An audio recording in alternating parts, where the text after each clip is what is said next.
Well, welcome everyone to this final policy and practice event for this term, hosted by the UCL Department of Political Science and the UCL Policy Lab. My name's Fergus Green. I'm an Associate Professor in the department, and I'm also the Policy Lab's Sustainable Development co-lead.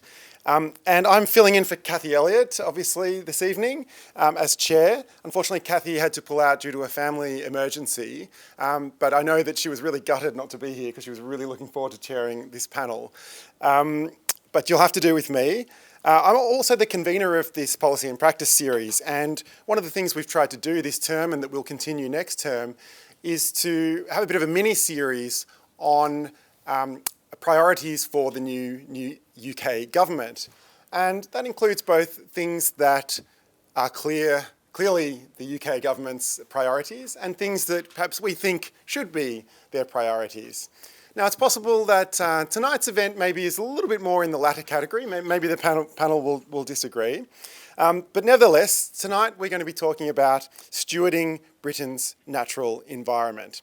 Now, there are certainly a wide range of challenges facing Britain's natural environment, from the degradation of ecosystems and the loss of biodiversity to the pollution of rivers and coastal environments and much, much more.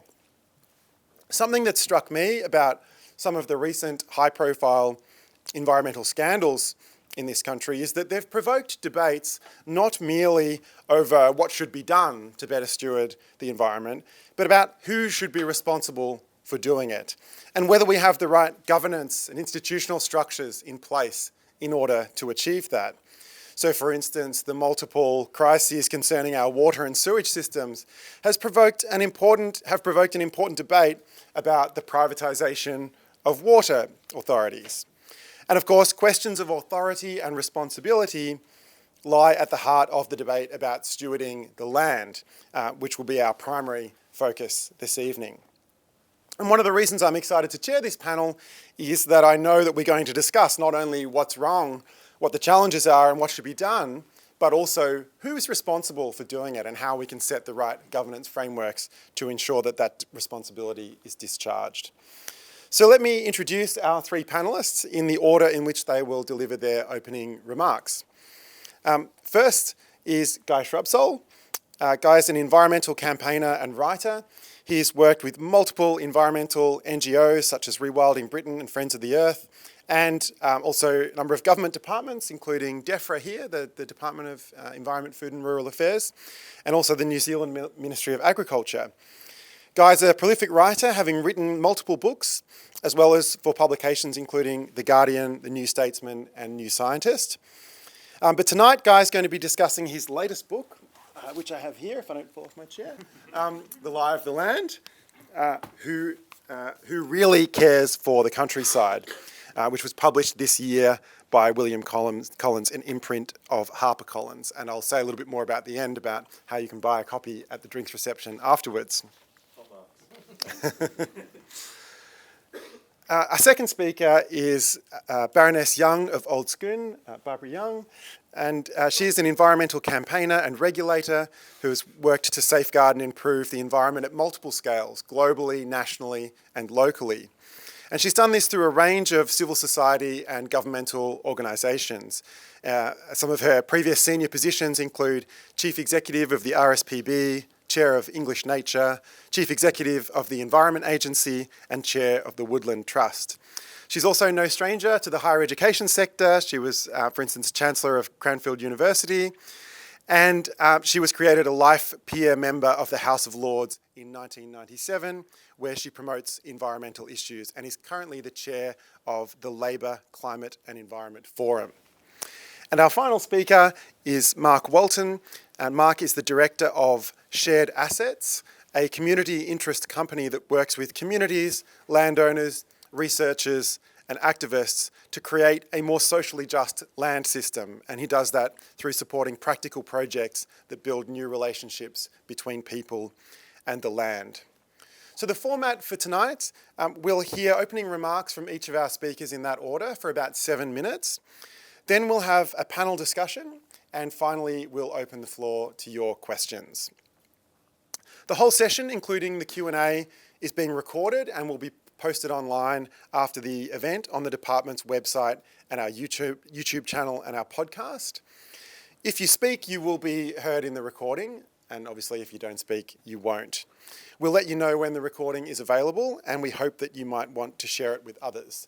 Now, normally we have microphones in the ceiling that pick up all our voices, but we tonight have been instructed that they're not working, so we have to use this one, and we will have to hold it about here. So I'll be passing that around, and we'll try and remember to do that during the discussion as well. So without further ado, let me hand over to our first speaker, Guy Shrubsole. Pass the conch shell.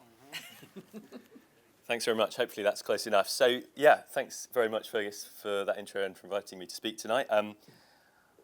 You might have noticed there's been quite a lot of tractors on the streets recently.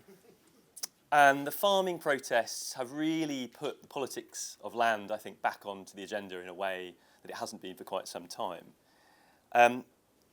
Whilst I have a lot of sympathy for smaller farmers who are concerned about the changes to inheritance tax rules and are thinking, perhaps in some cases the first time, about succession planning in a way they haven't had to before, I've been struck by how some of the loudest voices raised in protest recently have been some very wealthy landowners indeed.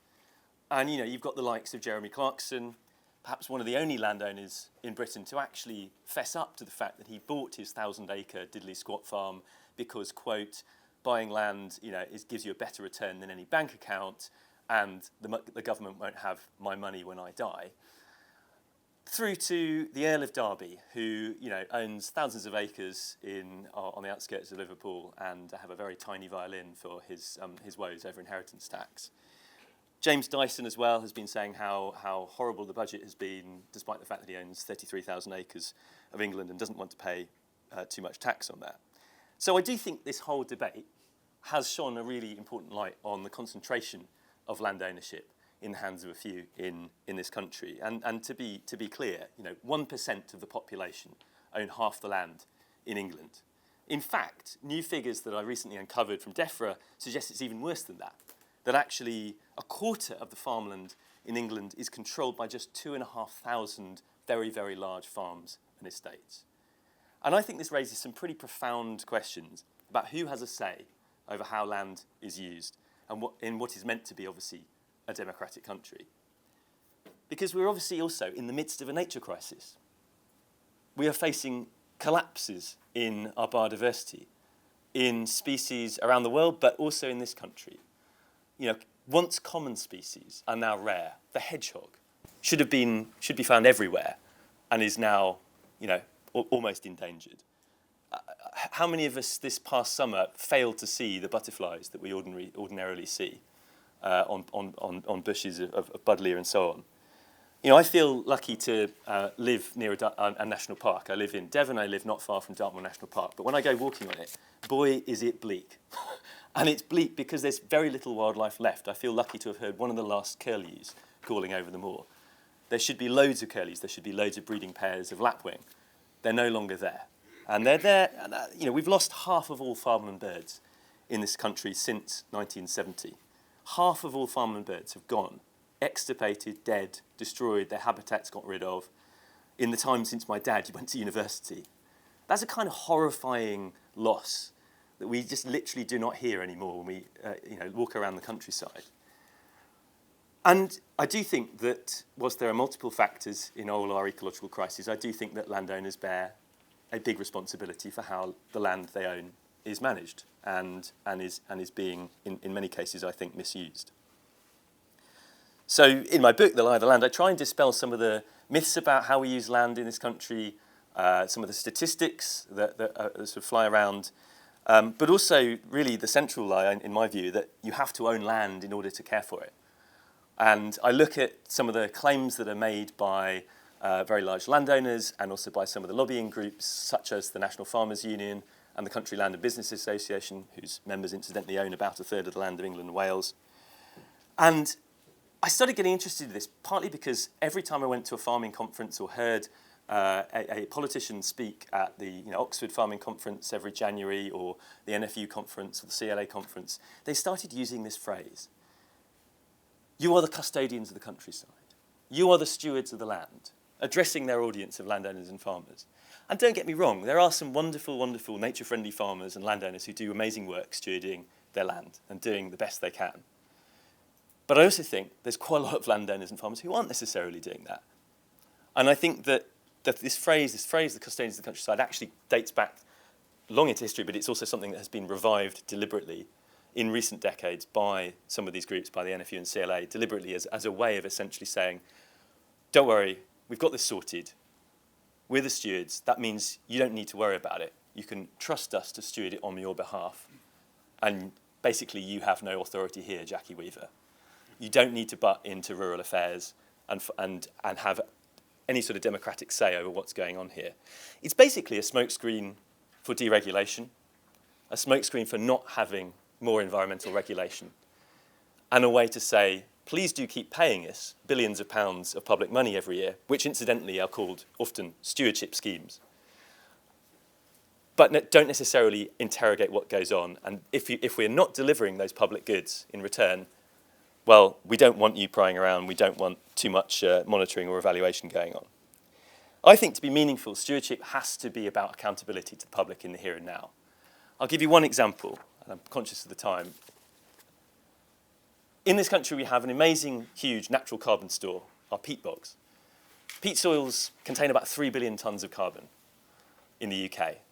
We really, really don't want that all going up into the atmosphere as CO2. And in England, there's about 500,000 or so acres of our uplands that are covered in peat bogs. They should be in a really healthy state. They're owned by about 150 massive estates. 150 estates. What do these landowners do with it?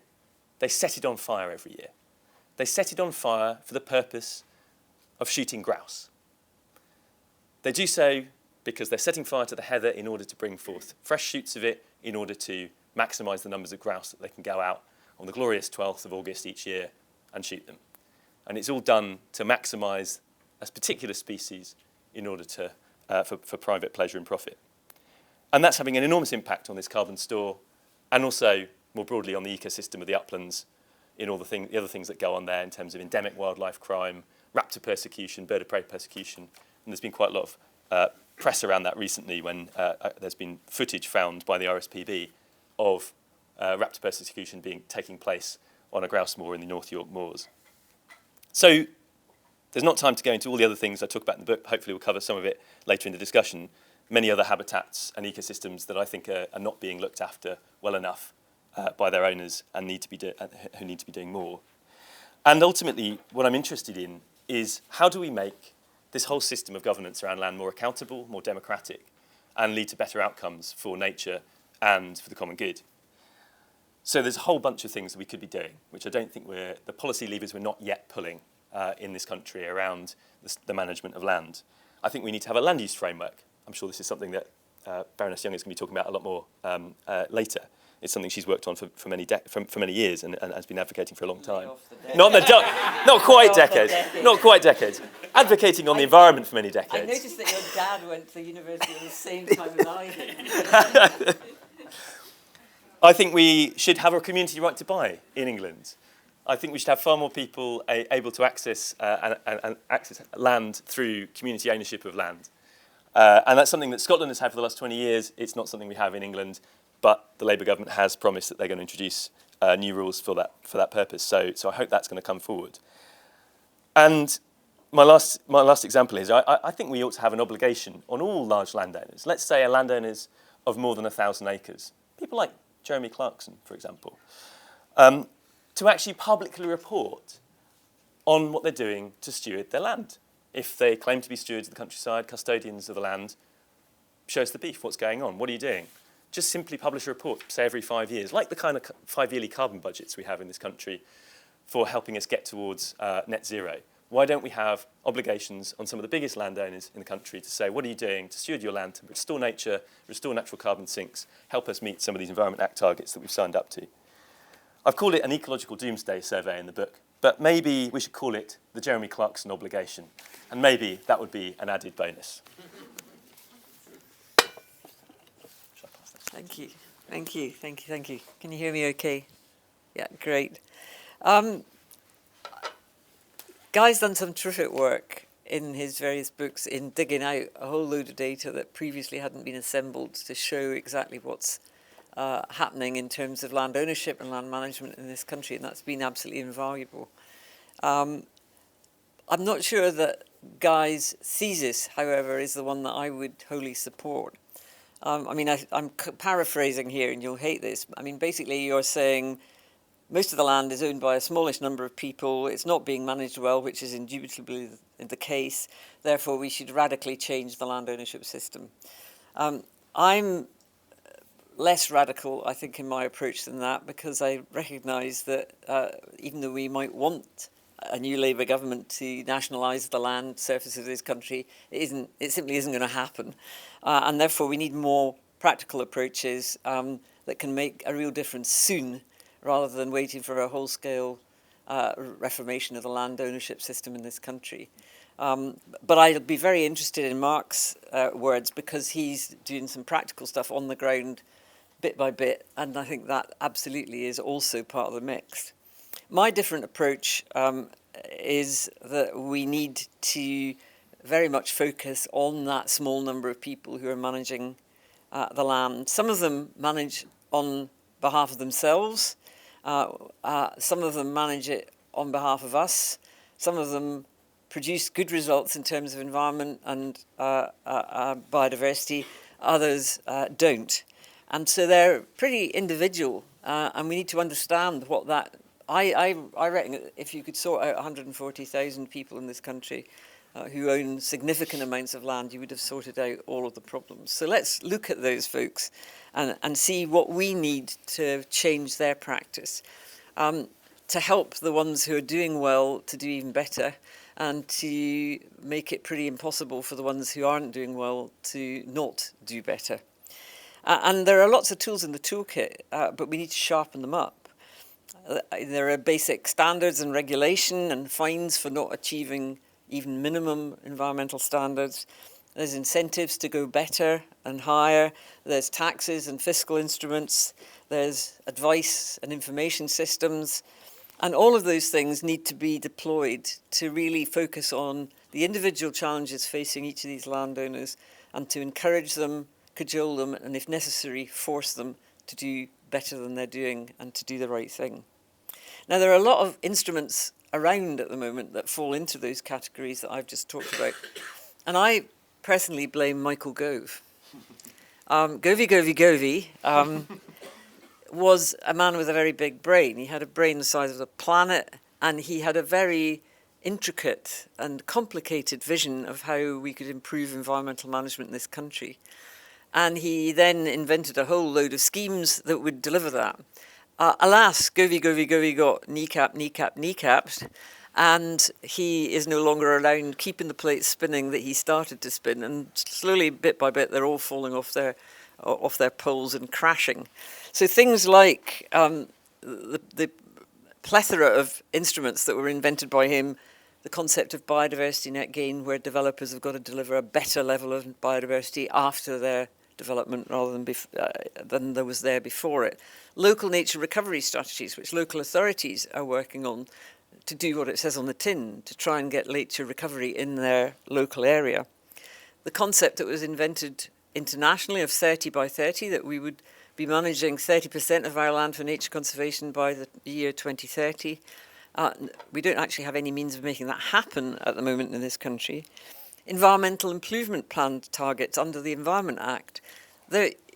Every time you turn around, there is yet another initiative, and none of them are joined up. Some of them, quite frankly, are dangerous, and quite a few of them are just pretty useless and flabby and don't really have any clear way to be judged against whether we're doing well or not. And to be honest, if you're not confused, I am.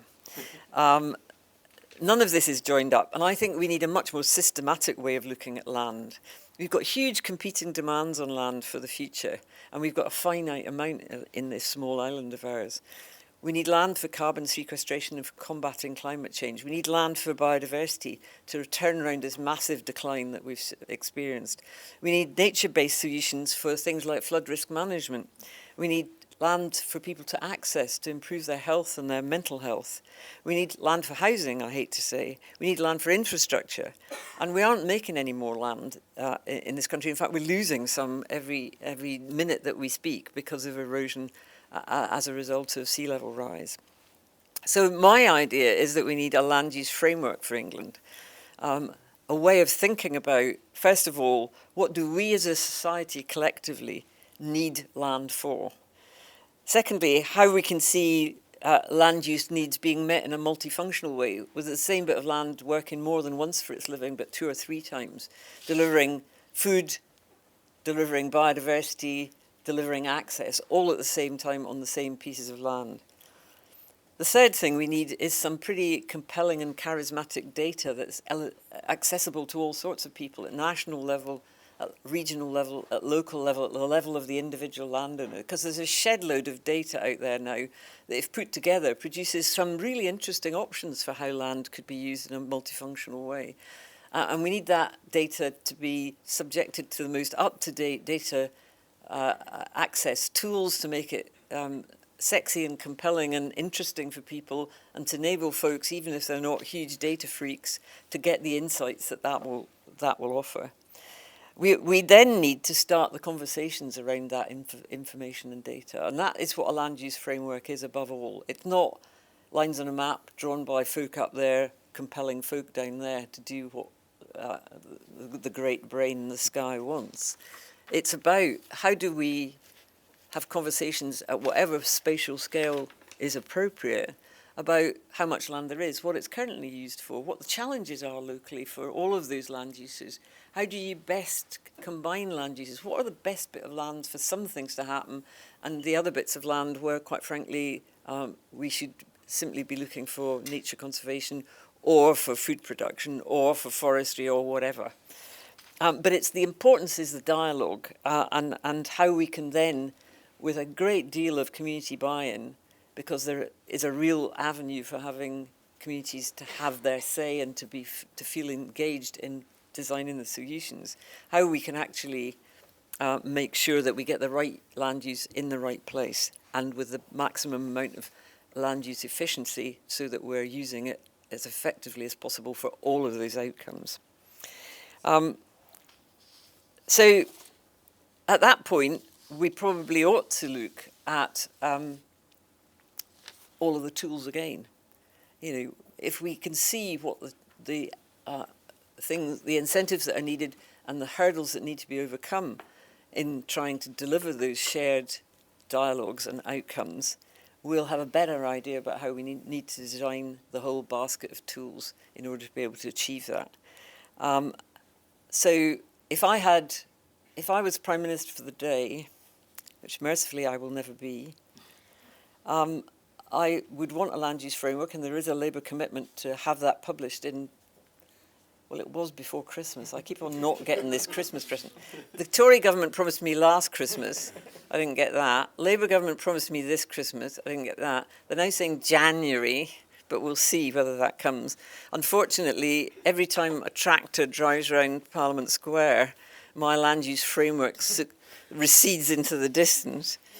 I would like an advisory service, a national advisory service for all land managers, to make sure that we're getting the same messages and the right amount of advice and support out to get that multifunctional land use that we all want. And then we've got to sort out the big sources of cash. So agricultural subsidy, which is by far and away the biggest, money from corporates and from developers, which is big, forestry subsidy, which is big, and carbon markets money, which is big. And if we could sort all those 4 out, I'd be a very happy person. But the catchword, the objective has got to be, you don't get any public money unless you deliver public goods. And very few of the subsidies that we have in operation at the moment truly deliver that. And my last thing would be perhaps not having Jeremy Clarkson give us an annual report, where I'm sure some smarty pant bunch of public affairs consultants and advertising men would produce something that looked very compelling. I'd quite like us to just have a basic scorecard for some of the environmental and other outcomes that we want to achieve, and some very credible, publicly accessible data on how we keep the score. I was once told that football would be a bloody awful game if you didn't keep the score. I hate football, but in this case, the analogy is total. It would be a bloody awful game in land use if we didn't keep the score, and at the moment we don't keep the score. So let's work with the good guys, let's encourage the good guys, let's smarten up our act on all of the regulatory and other tools, and let's make sure that where people are not playing the game, where they're not delivering public goods, that they start to feel the hand around the throat. Thanks, Barbara. Thanks, Fergus. So as Fergus said, Shared Assets is a community interest company that works to support the development of a land system that is more fair, regenerative and just. So I guess reasonably enough, I was asked this evening to outline what I thought a socially, environmentally and racially just land system would look like, as well as my asks for the new government. So just a small question to answer. And I think, in order to create that more just land system, I would include economically just in that list as well. We first have to start seeing and treating land as a common good, not as a commodity or a store of private wealth and power, which it very much is currently. We need to move from a situation where we think about the rights of ownership to one where we think about the responsibilities of stewardship and real stewardship. And we already see, Barbara was asking me before how often we look to Scotland for inspiration in terms of what's happening there in terms of land reform. But one of the things that they brought in Scotland is a rights and responsibilities protocols for landowners who as guidance to how they should fulfil their responsibilities as landowners. But I think we need to go further than that in terms of kind of creating a less concentrated pattern of land ownership. And as Guy intimated, inheritance taxes play part of that, but ones that are targeted at the largest property owners and that close the loopholes that property owners use to avoid inheritance tax, like family land trusts or family wealth trusts, and wealth taxes, and placing requirements on owners to sell disused or derelict land, which again is something that has been sort of discussed and highlighted in Scotland as well, as a way of ensuring that land is brought into productive use. I think we also need a land system where communities have the right to be involved in the decisions that impact them. And that may well be in the form of a land use framework or land use frameworks at different levels of scale.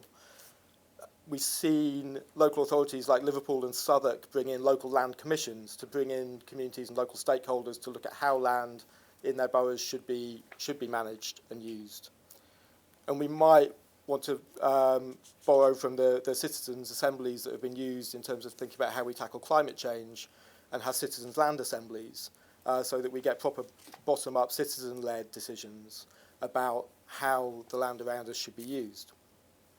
Something we've also been exploring a bit at Shared Assets is the idea of accountability panels.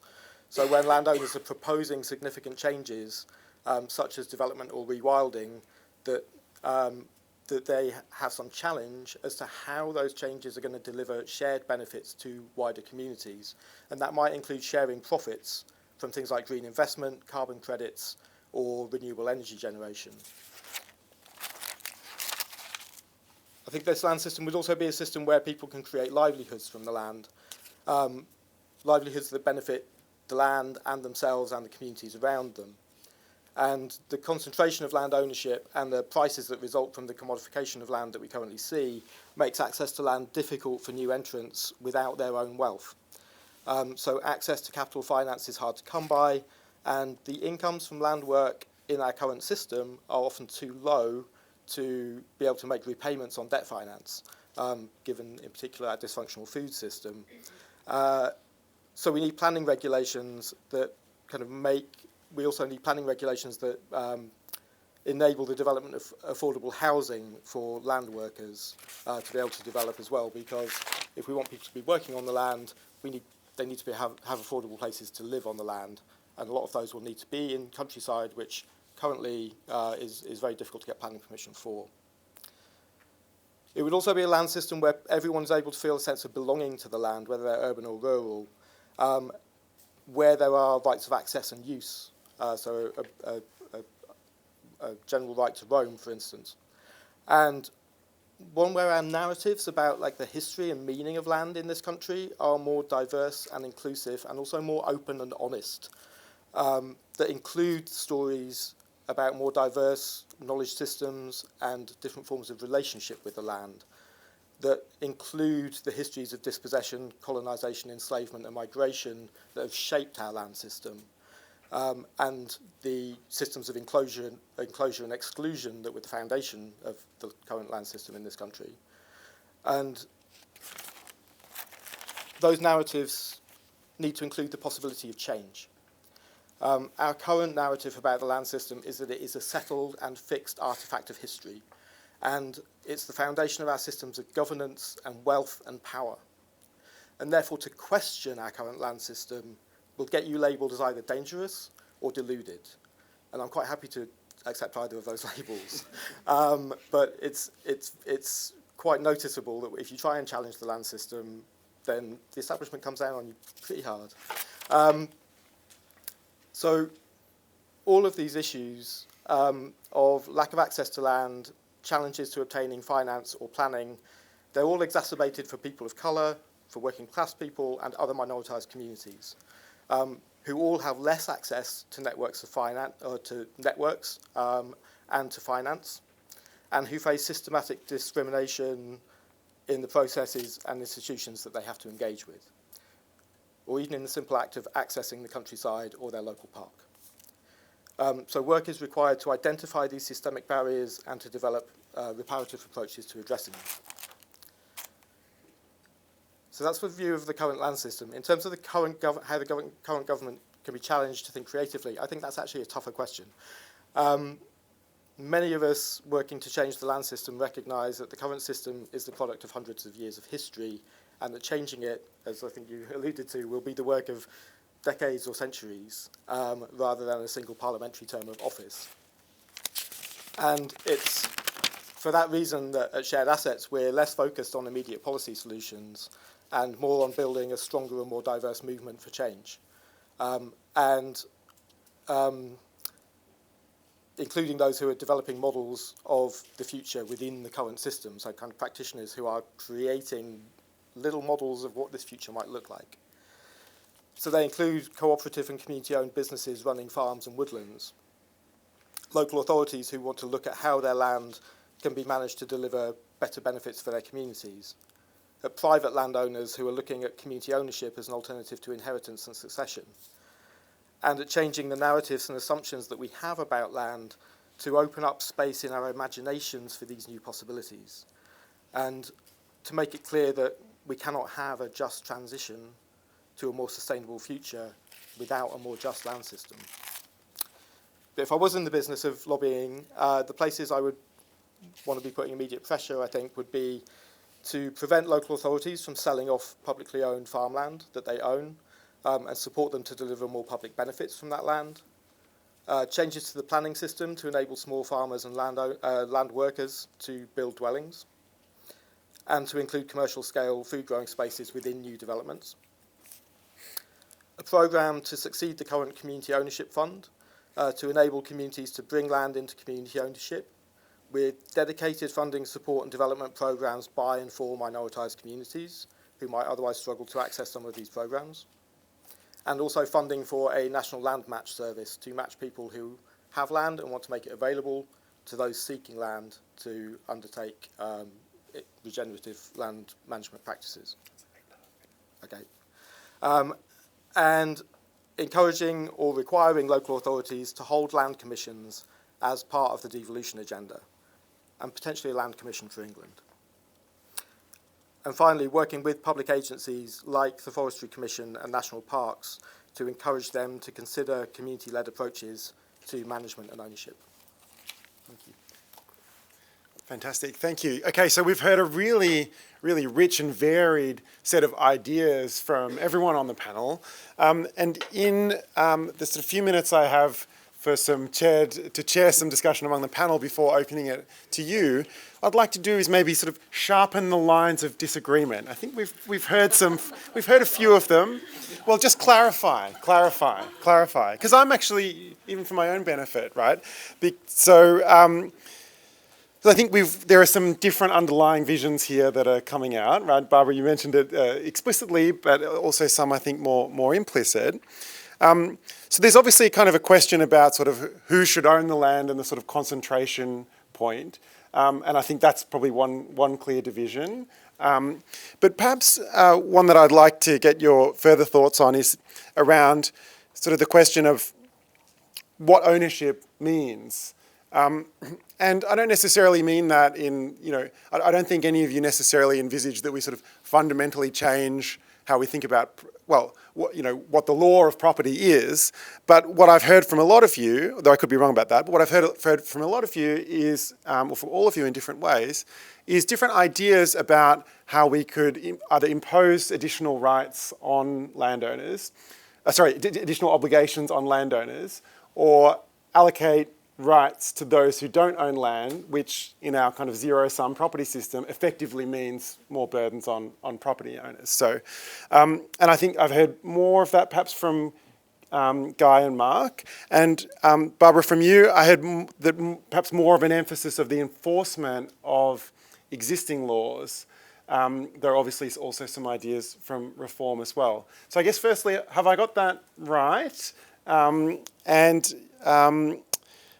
Yeah, have I got that right? And I think also, Barbara, one thing that if I can maybe push you a little bit on is with regard to enforcement. So you said there was it 1,400 or so key landowners? 140,000. Sorry, 140,000 landowners that we want to focus on. Yeah, that would be easier, right? So 140,000, and then you want sort of quite an individualised approach. That sounds like there's going to need a lot of public servants to enforce that. And so is underlying your vision sort of a larger kind of nature, a larger DEFRA or a larger kind of public service to kind of actually monitor, report, verify on all of these things? And is that more where the solution is versus kind of changing the underlying rules? So, yeah, who would like to start? Can I speak to some of the stuff about ownership? Because I think that would help clarify some Yeah, sure. Yeah, thanks. Just to start. I can disagree with him. Well, you could do, but you might actually agree. You might agree, Barbara. Let's give it a go. Look, so you sort of said you think I'm probably quite a radical. I mean, I have to say, when I was in Sheffield, people in the audience, there was literally someone in the audience who said heads on spikes by the end.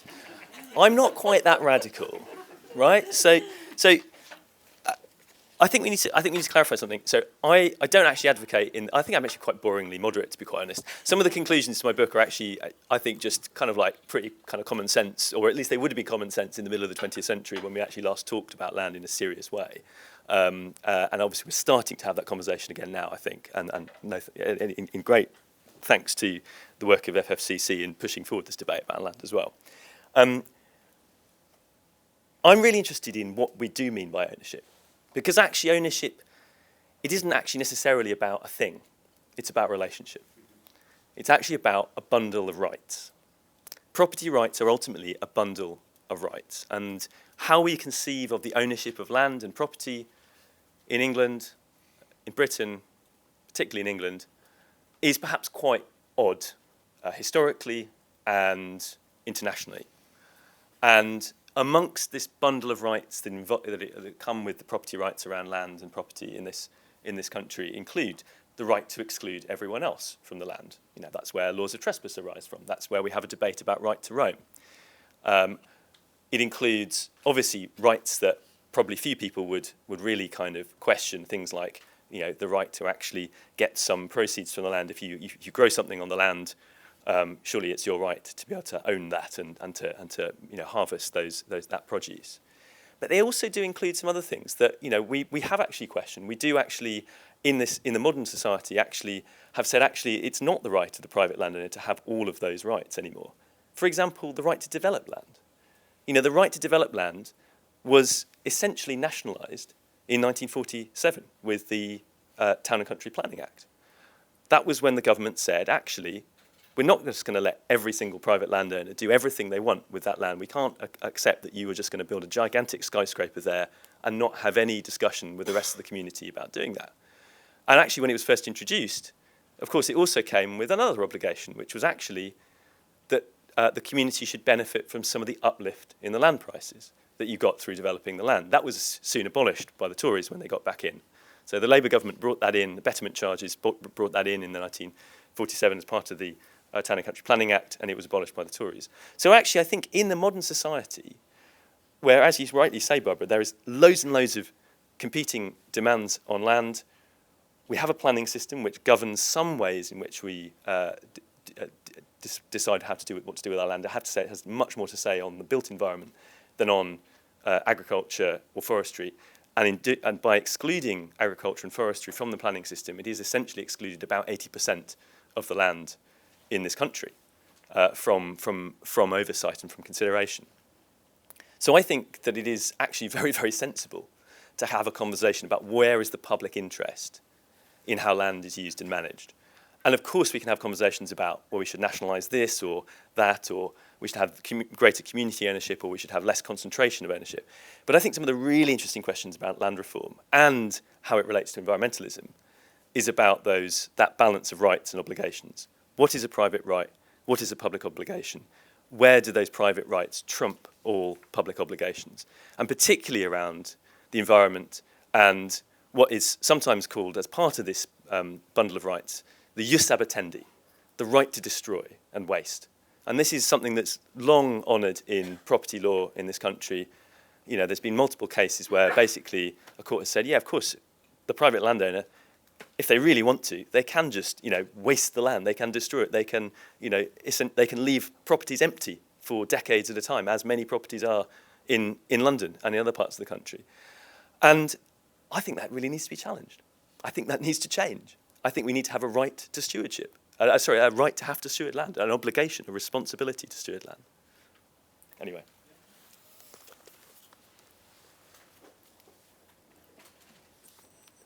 I absolutely come from the different direction. I mean, You're a planner, though. You're a planner. my objective is to get the right outcomes. What is it we collectively want at whatever scale from this land, which is a scarce and precious resource. And if you think about, way back, and I thought it was a post-war settlement issue, the three pillars of wealth and resource were labour, capital, and land. And we kind of lost sight of the land being the third pillar from about 1955 onwards. But I noticed in one of your books that you track that way back further as being a fundamental part of what development and wealth within a country should be. So for me, it's more important than asking who owns the land is what do they do with it. I couldn't care less who owns the land, to be honest. And I think there are maybe quite a lot of people who feel that way. There will be equally well quite a lot of people who really feel that they want to have a degree of ownership and influence. I'm simply, representing, I suppose, those folks who don't have that natural affinity with land, who wouldn't know what to do with it if they had it, haven't got a burning desire to be involved in land management, but want whoever is managing the land to get the right outcomes for them and their communities. And so that is the direction that I'm coming from. Just to take your challenge that what I was describing is going to mean a zillion civil servants or public servants. The reality is there are quite a lot of folk out there already trying to do this with rather inadequate tools. There's a large quantity of people in the Environment Agency. There's a large quantity of people in DEFRA and in various private sector advice and support organisations. There's a large quantity of people in Natural England. There's a zillion and one people in local authorities and in the planning system. We've got a lot of folk out there staring at land, but they're staring at it through a bunch of silos. None of them are joined up. And so my land use framework is to try and get all these pairs of eyes and all that expertise and all that support that could exist for landowners or groups of landowners, and we should call them land managers because they're not all landowners, and harness what is already quite a powerful existing resource, but is very fractured into these silos and doesn't take a joined-up approach. And I think that we wouldn't be talking about lots more people, quite frankly. We'd be talking about people who had a framework within which they were operating and therefore could target their effort and collaborate with other efforts more effectively. Yeah, I think just building on some of that, I take issue a bit with the scarcity thing, actually, and I think we can change our perspective on land if we think more in terms of abundance. My husband's American, and quite often we're traveling through the countryside, and he'll be like, "It's full." They keep saying it's full. Like there's no more room here, and it doesn't feel like that. You know, like we have a very concentrated kind of urbanity in this country, and the countryside feels abundant. And I think that can change our mindset about what we can do. And I think coming to your point about the bundle of rights, Guy, like one of those rights is the right to dispose of, to sell. And we have a wildly unregulated free market in land. And other countries don't do that. Or not all other countries do that. So in France, for instance, you can't sell farmland unless it's going to remain farmland and be sold to a fit and proper person. So someone who is able to farm that land. And there's a regulatory board, the SAFER, that oversees that process. So you know, we could regulate the market in land without confiscating it. And also we could move from the idea of a bundle of rights to a mosaic of rights, that there might be different people who have different rights over the same land. And this is a history that we've long had in this country of commoners' rights. Different people having the right to let out their animals on that land, or to collect food from that land, or to collect firewood from that land. We might rethink those in modern terms. What would that look like? What would a 21st century set of commoners' rights look like? So that it didn't matter who owned the land. You're right, it doesn't matter who owns the land in some ways. It's about what access do we have to it, how can we help to meet our needs from it, and help to steward it. And I'm part of a European working group which is looking at kind of community-led stewardship of and restoration of landscapes. And a huge part, I think, of why communities want to engage in that work, when you hear them talk about it, they're in the face of like these global markets, climate change, insuperable forces. But what they can do is they can go out and they can steward the land around them. It gives them agency over their own place. And so having the right to be able to act autonomously and collectively, to be able to improve the places in which we live, and giving people that mosaic of rights around that, I think would have like massive social benefit as well as environmental benefit. I do want to open it up to the audience. A very, very quick. Yeah, quick I mean, response. I think both Guy and Mark are saying some very valid things, but I don't think we should, and I'm sure neither of you are guilty of this, but it can sometimes happen that we assume that big landowners bad, small community landowners good. You know, I've had some real car crashes in my time of community ownership schemes or community management schemes where, quite frankly, they did a pretty naff job. In fact, you know, now I won't tell you the story, but it might well have ended me being dead on a Welsh hillside, let's put it like that. Probably with a sheep standing on my head.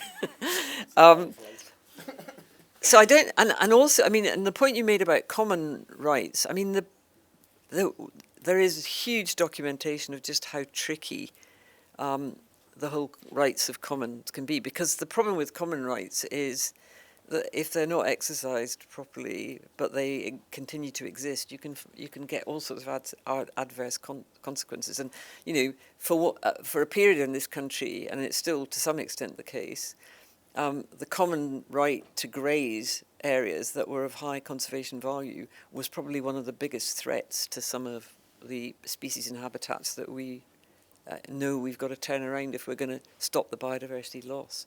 So we shouldn't get too, rosy glowy about community schemes. I think community schemes are great, and I think some of these models of ownership that you're talking about are really worth exploring. But in the meantime, let's get a grip of the regulation, the taxation, the incentives, the advisory system, and start changing the way in which the game is played. Because a lot of landowners, are very We've trained our farmers over the last 50 years to follow fivers. If you wave them in the air, they follow you. We've given them incentive dependency in a big way, and we need to take those fivers and wave them in a different way over the next 10 years and very rapidly get them to change the way they operate. And once that begins to happen, and I've seen it in areas, we've just built a 20-mile long forest in Cumbria that nobody knew was going to be a forest, because we basically just spoke to individual landowners and tenant farmers about putting a few trees here and a few trees there, and we gave them the trees to help them. And slowly but surely we've filled in the dots, and we've now got this bloody great huge forest. It's absolutely wonderful. But we will never ever cross it off forest, because we never ever revealed our hand that that's what we were up to. But there's more than one way to skin a cat, and I'm in a hurry. Biodiversity's in real trouble, and so is land management generally. And I don't want to go on spending £2.3 billion out of my taxpayers' pocket on farming subsidies that are not delivering the goods. Great. All right, thanks very much. So I think we've actually clarified some areas of agreement and maybe some of sort of moderate disagreement. Let's hand it over to you now. So I'd like to take questions in groups of 3. So put your hands up, and I see a number of my environmental and climate justice students in the audience, and I hope they raise their hands as well. Yes, I'm going to start with one of them up the back, Ella, and then right up the back as well, behind you, and then we'll come up the front here. Yeah, so... Yeah, speak really loudly, but yeah. So, Guy, to address this to you, when you were mentioning about the grouse hunting on particular lands and whatnot, I was just wondering how the policies regarding pheasant shooting and grouse hunting and whatnot kind of interact with the policies that you guys have been talking about. I'm sure that they would really butt heads in many dimensions. So, are there ways that we can tackle this in a kind of effective manner in relation to this, and kind of how does everything interact with each other? Great, thank you. And an excellent model of a short and succinct question. Thank you very much. So please do continue in that vein. Yes, right up the back. Can you hear me? Yep. My question when we're talking about land rights is... A bit louder. My question when it comes to land rights is what's happening in the UK with the farmers who are asking these protests, and also what's happening in India. When we're talking about climate change, environmentalism, there's really little focus on all these green solutions that we're looking at to actually supposedly save the planet. Most of these resources come from Africa and India, where all these lands are ripped apart. So my question is, we're losing our land rights in India and Africa and the global south, so we can extract these minerals. And on the flip side, in the UK, farmers are actually protesting against these green solutions like solar panels, because they're saying we want solar panels for energy. My question here is, why firstly there's so much hypocrisy? We're here sort of bemoaning about what's going to happen to our land rights here, but we're not looking at what's happening in Africa and India.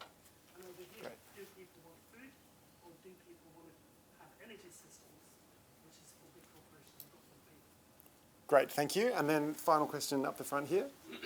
So my question for Barbara, at the beginning you said we're not going to nationalise the land in England, it's simply not going to happen, is what you said, which I think is a weak, to be polite, argument, because you've just sort of said something isn't going to happen because it isn't going to happen.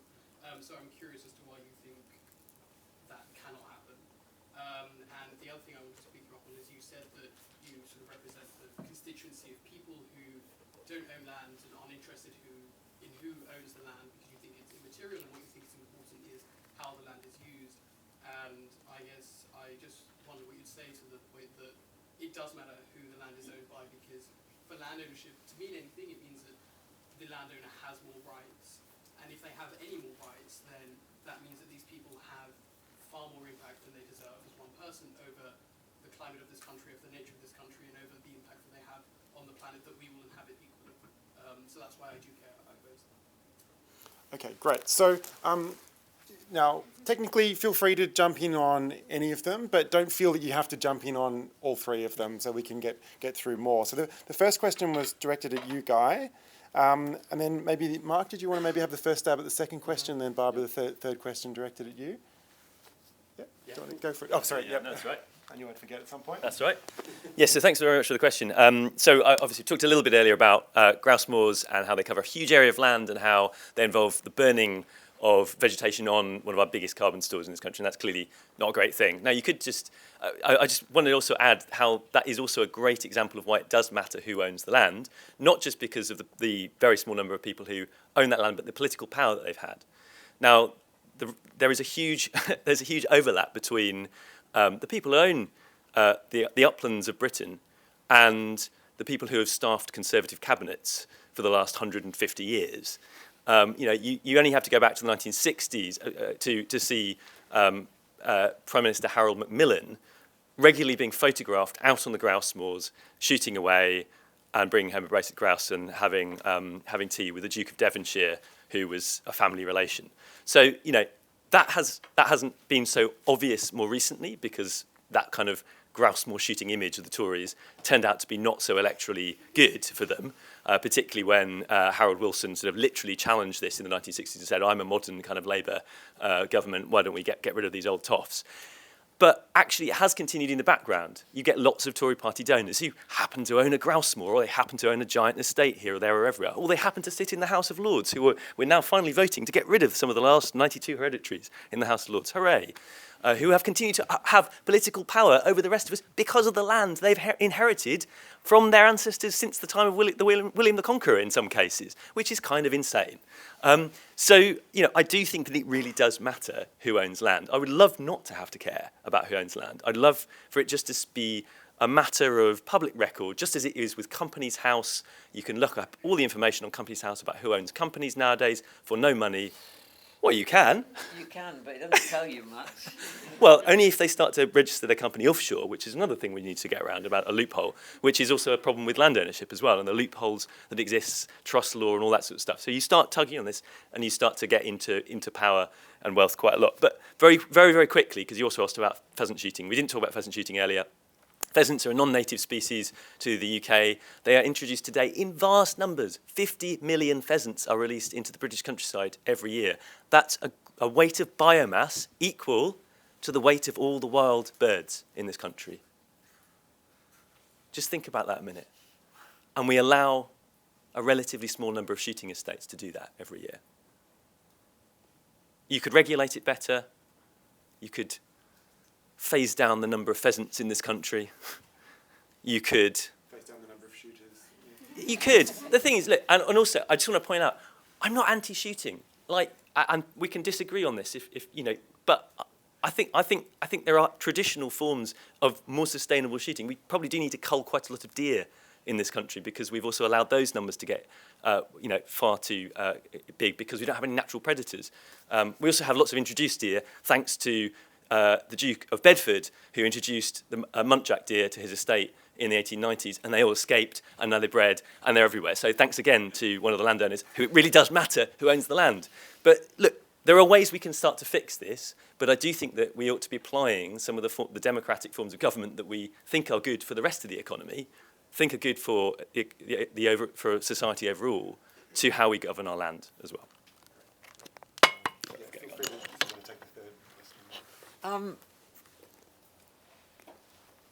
I think, guys, this isn't the question that was pointed at me, but I will go on to talk about that one. But, I think Guy's just demonstrated that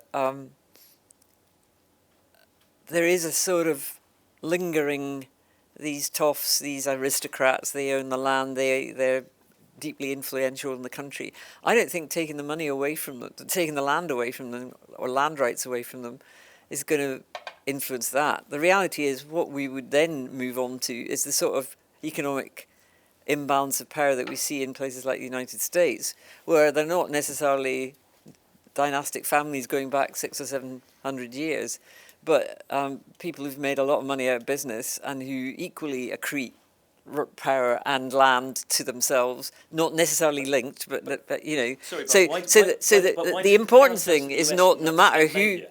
The Or to important thing Scotland? is not to conflate who it is that's owning it, but what is the land being used for and how effectively is it being managed. That for me is the important thing.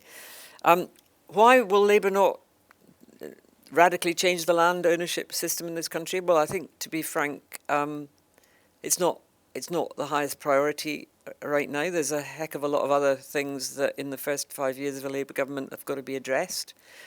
The second reason is I don't believe that the Labour Party believes that the ownership issue is the issue. It believes that the constraints and the incentives to people to do the right thing rather than the wrong thing needs fixed rather than the actual ownership of the land.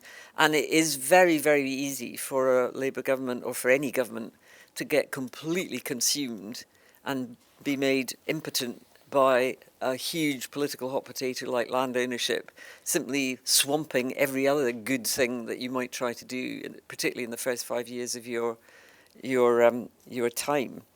I really don't believe that, you know, I was born and brought up in the countryside. I really don't believe, but I lived for 30 years in the towns. I don't believe that there are huge numbers of people who are desperate to be deeply involved in the management of land. They want to make sure that the benefits come to communities as a whole. But, you know, it would be quite frightening, quite frankly, if we parcelled up the land into holdings that were either not economic or where we'd be signally unable to make sure that the right outcomes were coming forward that would serve communities as a whole. And so there's this tremendous balance between, you know, what's the right economic level of aggregation of land? What can we deliver through small parcels of land, community owned? What can we deliver through bigger parcels of land, perhaps owned by the public sector? All of that needs to be resolved in the context of a land use framework on a local basis. And I just don't want us to get caught in dogma in this thing, because I don't think dogma is going to solve it. It's going to be practical action on the ground. Yeah, a couple of things just on that before I get to the question from the back there. But I think it's really interesting that the way that this debate can get shut down. So I've had exactly that conversation with large landowners, where it's like we won't talk about this. Like, we won't talk about land reform. We won't engage in that conversation, and that's because they can. Like, it's a power play. We won't engage in it because we don't want to have that conversation, and we can simply shut it down. And I'm not saying that that's what you're doing by any means, but I'm saying that is a way in which conversation about these issues doesn't happen in this country. And I would also like to challenge the idea that community means small, because I think community can be at a landscape scale. We see that in Scotland. We're seeing it in some places in Wales, and so I don't think it necessarily means small scale. I think community can be large scale, and democratic can certainly be large scale. And I think your point. Thank you for bringing the international perspective here, because we have been talking a very UK focus and England focus actually. And I think, as I said earlier, you know, colonial capitalism shaped our land system, and it also shapes the land systems in other parts of the world. And therefore, people who are engaged in land struggles, whether that's here or in India or elsewhere, there's a requirement for international solidarity, for sharing of those stories, for making connections, for being able to draw the connections around global capitalism and the commodification of land, of what the land holds in terms of minerals, of what the land grows in terms of food, and that's part of the problem. Like, that's a shared issue that we face, and so localizing food systems so that we're not caught up in those international kind of commodification, commodity systems, I think, you know, is part of what we need to be doing to create a more sustainable and just future. And in terms of the trade-offs that have to happen in terms of, is this land for solar panels, is this land for food? One of the things that we're seeing currently in Wales, particularly, and in Scotland, is the purchase of good farmland for use for natural capital subsidies and carbon capture. So we're losing productive land to effectively just new forms of green finance. Which is why we need a land use framework. Which is exactly what I was going to say. One of the reasons, and this does come back to the land use framework, to make these trade-offs, we need mechanisms like a land use framework to be able to have that discussion. What do we want this land for? Because we might want bits of all of it, but which land for which purpose? And so that's where something like a land use framework definitely comes in. Fantastic. Okay, so I think we'll probably have time for one more round of 3 questions. So hands up. Okay, so why don't we take these 3 along the front here? So 1, 2, and then Robert. Yep. Thanks very much. Fantastic discussion and debate. Thank you for your clear arguments. So I'm coming at this as somebody who's come into this space as a practitioner wanting to make the land use change, wanting to help with the land use optimization that you've all very well articulated, as well as I could. What I really, we chose to actually work in the UK because, perversely or not, it's actually one of the places that it's easier to get things done than it is in many other continental countries and indeed anywhere else in the world, largely because the land ownership is concentrated and because it is easier to get things done. But set that to one side. I think the question I have is, to what extent do you see a role for the private sector in this, and to what extent do you see a role for markets in facilitating not only the tooling that you talk about when it comes to land use optimization and dealing with that enormous amount of complexity that would inform community discussion and debate, but also to actually help make those trade-off decisions, those very complex trade-off decisions around how we should be using our land, this very valuable capital asset that we have, for the long-term sustainable outcomes. Okay, thank you. Yes. Yeah. This is related actually, so that fits. And please speak loudly so everyone at the back can hear. I was listening to another discussion about biodiversity net gain projects the other night, and Barbara mentioned those, as well as the need for urgent biodiversity protection.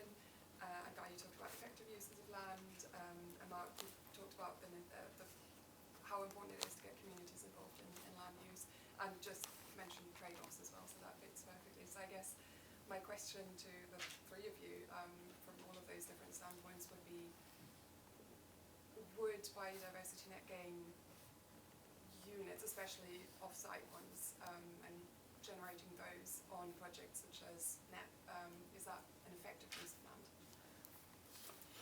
Okay, and Robert? My question is also related to yours. Great. I'm Robert Hazel. I'm a professor in the department, but I come from a farming family, and my question is about food production. So if we had in the room a representative from the National Farmers Union, I think they might defend the current status quo, in part by saying we have a very efficient agriculture in the UK, and that's partly thanks to there being a lot of large farms that are run very efficiently to maximize food production. My question to the panel is, can we have both? Can we have a much more nature-friendly, biodiverse system of agriculture while maintaining high levels of production? Fantastic. Okay, so we have 6 minutes left. So that's 2 minutes per panelist. But I'm gonna ask Mark if you can answer the first question, Barbara the second, and Guy the third, if that's possible. Sure. I might struggle. I guess my immediate answer was we can have both, actually, to go to the last one first. Well, yeah, big fail. I tried. And I won't go further on that because of time. I think the role of the private sector and markets, I think through things like biodiversity net gain, through things like natural capital payments, carbon credit stuff, like that's like these are emerging markets that need to be. I think there is a role because what they offer the opportunity to do is to bring back internally some of the externalities that have not been previously addressed by the market. And so I would welcome them from that perspective, but I think they need very heavily regulating. And I think that the risk currently is that that wealth just goes to those who already have it, like that actually that doesn't get spread further, it doesn't create wider benefits, it doesn't create economically just outcomes. And so I think there is a role, but I think that it needs more regulation than it currently has, and it needs new mechanisms to spread that kind of new resource that could be potentially very helpful in meeting some of these objectives. Great, thank you, and wonderfully succinct as well. Thank you. I think biodiversity net gain as a slogan is great, but that's pretty well as far as it goes at the moment, because I think, to be honest, the scheme that's been devised is so complex and so bureaucratic and so unmonitored that the risk is that it's not actually going to deliver what is intended by the policy. So if I had my way, I would be taking heavy stock of the biodiversity net gain provisions to make sure that we can actually manage the process of that. Because, you know, developers are smart creatures. They're already looking and finding the ways round to maximise the benefit for them rather than for biodiversity or the public. And we have very, very few ways of monitoring these schemes. And in fact, the schemes only last for 30 years, so what the hell happens after that? If I can go back to the role of the private sector markets, I think you're absolutely right. They need heavily regulated. And, you know, we've got the silly situation at the moment of carbon credits being gained on land which is absolutely not the right place to put trees or other carbon sequestering crops, let's put it like that, and they're being treated as crops. So we've got monocultures that are fast-growing woodland, like Pylonia, which is biodiversity death, quite frankly. It's worse than the eucalyptus. So that we're getting the wrong attitudes in the wrong place with the wrong species, and that can't be right. But I think we've also got to look at you know, if we need to heavily regulate the private sector markets, I think we've also got to revisit the whole role of the public sector in all of this.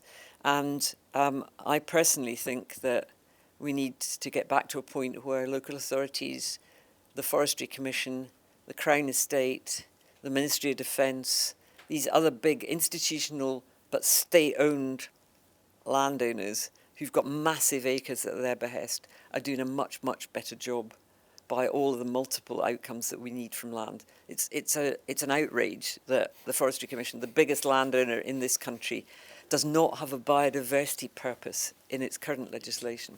And to be frank, is busy flogging off bits of the forest estate. It couldn't get the policy through, so it's now just doing it in slices. So we've got a big job to do to get the public sector back into where it should be, as a trailblazer, as a beacon, as an example of good practice in all of these areas. So that would be my thing. Thank you. We probably better pass on Are you to food? Brian, Are you food? Yeah. I 100% agree, by the way. The whole chapter in the book on public nature estate and why things like the Forestry Commission have to have a massively updated nature recovery duty. Join me in my campaign to get the whole legal basis of the Forestry Commission changed so that it can start doing the good things. And by the way, I want to become chairman of the next one. Let's talk about that afterwards, over a pint. On the question from the gentleman there about food production and can you have efficient farming alongside nature restoration, yes, I think, of course, you can. And I think there are examples of it in this country. I mean, the work of Jake Fines at Holcombe Estate, obviously a very, very massive estate in North Norfolk. I think it was one of the pioneers in the 18th century of the improvement of agriculture improvement, is now doing a lot of work that's amazingly balancing kind of food production alongside nature restoration. I would say one of the things that the NFU don't want to talk about when they talk about efficient farming and food security particularly is they often talk about food security in sort of very general terms, and they don't differentiate between the sorts of food that we actually are securing and which we're not securing. They very rarely talk about food, about horticultural production, for example. which, I mean, we're very, very poor in terms of food security and efficiency of production of horticultural projects of fresh fruit and veg in this country. And also, unfortunately, the NFU seems to have recently sort of written off, and is often representing much larger farms, and seems to have written off quite a lot of smaller farms and small holdings recently, particularly when talking about the impact of the inheritance tax changes, which particularly, therefore, is writing off the value of horticultural producers and growers, who are always going to be much smaller in the total area of their farm holdings, but are actually very efficient in what they're doing, and actually will be contributing far more to food security than some of the bigger estates there. Can I just really very briefly though, just that because the point was being made by the questioner over there about sort of talking about it's easier to get things done potentially because of the concentration of land ownership, and you know, as I said earlier, look, we have stats now that suggest that 2,500 farms or estates control a quarter of the farmland in England. Those are the sorts of people we should be getting to report on what they're doing. Some of them will be doing a fantastic job already. They'll find it really easy just to tell us what they're doing. Others will be the people who own the grouse moors and other people like that. I think they should all be reporting. We should then have a scorecard. We can then have league tables. We can then incentivise better and regulate where it's not being done well. And I think that's kind of a way forward to make it more democratic and accountable in the way in which we manage land in this country. Okay, so that's all we have time for. Before we thank our speakers, let me remind you that the first Policy and Practice event for our spring term series will be on Thursday, the 16th of January, and that will be on the future for Ukraine. And you can sign up for it via our website and Eventbrite. If you don't already, please follow us on Twitter or Instagram, or both. The UCL Department of Political Science handle is UCL SP. Why is everyone laughing? Just like move to blue sky. Oh, yeah, well, that's right. Yeah. We're investigating that. Yeah. The UCL Department of Political Sciences handle is UCL SPP. We announce all our forthcoming events here, and you can also keep up to date with our latest research. And the UCL Policy Lab's handle is UCL Policy Lab, and you can see all of their fantastic reports and commentary there as well. So it remains to remind you that there is a drinks reception after the event.